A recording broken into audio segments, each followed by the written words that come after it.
Hey there, Centrones. I have a hypothetical situation I'd like to bring up to you.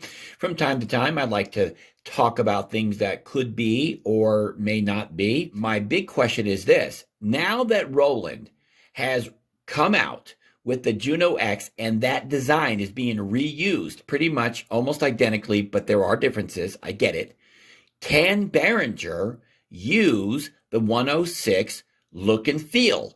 No, I don't think they legally can because I'm sure that Roland has covered their tracks and made sure that they got some kind of trademark going on their synthesizers where Behringer or any other company wanting to do a clone can't swoop in and just make a synth that looks identical to a Juno 106 simply because Roland has now done such a thing. So the Behringer Deepmind 12 slash the 6, okay, you have different versions. You have the 12 voice and the 6 voice. They're very, very close to the Juno sound.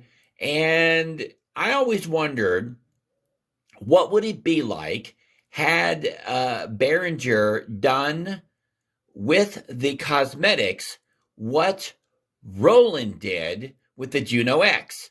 Now that Roland has done what they have done, and that is made the Juno X look like the original Juno 106, and I don't mean identically because there are some cosmetic differences. Of course there are. They're different machines. Can Behringer now go and create a fully blown Juno clone from the day that looks like a Juno 106? Because I got to be honest with you, as great as the Deepmind 12 is, I own the Deepmind 12 keyboard, as great as it is, as close as it sounds, there are some things that they could have added to this synth to do the final tweaking on it. And it's not far off because you can absolutely recreate the Juno sounds inside of a Deepmind. But the cosmetics of the original Juno 106 are so beautiful, so gorgeous. And it just lends to the trickery of mind, if you will, sort of like food coloring does for food. You obviously wouldn't want to eat something cherry flavored if it was colored, let's say, yellow or something. You would be thinking lemon flavor if you were eating something flavored cherry and it was yellow. So adding cosmetics is a very, very important aspect of synth design, I truly believe. I mean, how many of us want an ugly synthesizer sitting in our studio? Not very many of us do want an ugly synth. And looks do play a part in how we receive and accept things in our lives, okay? And sometimes you get it right and sometimes you get it wrong. When you're a synth company and you're trying to bring the synthesizers from the old days back into modern day. And I kind of think that Behringer got the Deepmind 12 cosmetics a little wrong. Maybe they didn't want to just come out and say that they were doing a clone of the Juno 106 because it really is close to a Juno 106. Maybe there's reasons why they didn't want to say that and they just brought it out as a Deepmind 12. But let's be honest, it really is similar to the Juno sound. That being said, the cosmetics of the Deepmind 12 do not inspire me in any way, shape, or form. Now, don't get me wrong. I respect what Behringer is trying to do over there. Put it this way, the cosmetics don't always equal the effort that they're putting into these engines because sometimes they just come up with a bad design cosmetically. And it is my opinion, and I'm not trying to attack the Behringer Deepmind 12. It's great for what it is. But just imagine for one moment if they stuck a tweaked engine, okay, a tweaked version of the Behringer Deepmind into the cosmetics of a Juno 106. Now, of course, they weren't going to do that because they wanted to show the world that the Deepmind 12 was much more than a Juno 106. But isn't that what Roland is trying to do as well with their Juno X?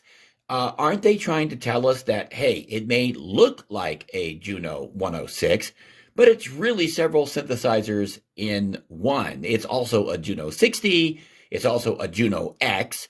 It's, of course, a Juno 106, and it plays nice with all of the Xenology. And by the way, we've thrown some extra stuff in there too, so that you can get a whole palette of sounds. How great it would have been had they gone analog. Yes, I know a lot of you would have loved for Roland to have reissued a fully blown analog version remake of their Juno 106 and even their Juno 60. It looks like we're not going to get that anytime soon. But what we did get is we got a lot of eye candy. The Juno X is a beautiful synthesizer. Why? Because it looks a whole lot like the Juno 106 from Roland back in the 1980s, which I find to be a very beautiful looking synthesizer. Now, aside from doing the 106 and the 60, it also does what they call the Juno X as well. And these are all digital emulations, and it's just software running through a nice controller box that gives you a beautiful interface, and there's nothing wrong with that if you want to spend $2,000 for what I call a VST in a box. And don't get me wrong, I have a lot of digital synthesizers that could be considered just that. Are we at a time and place where software is so inexpensive to replicate over the internet? And one of my backgrounds is in professional software development, that where people can just download this stuff and they can sell it by the dozens, okay? That we have to pay $2,000 for a box that will receive that software just so we have an interface for it. Are we there with synthesizers, hardware synthesizers? Is that where we have arrived at? It's one of the reasons why I continue to support the developers out there that are trying to make something new, something different, something that's out of the box in the hardware realm that can't easily be replicated unless you have hardware. And that's my opinion. I hope that you guys enjoyed this video, and if so, well, give it a thumbs up and hit that subscribe button, tap that bell, and above all, keep calm and synth on.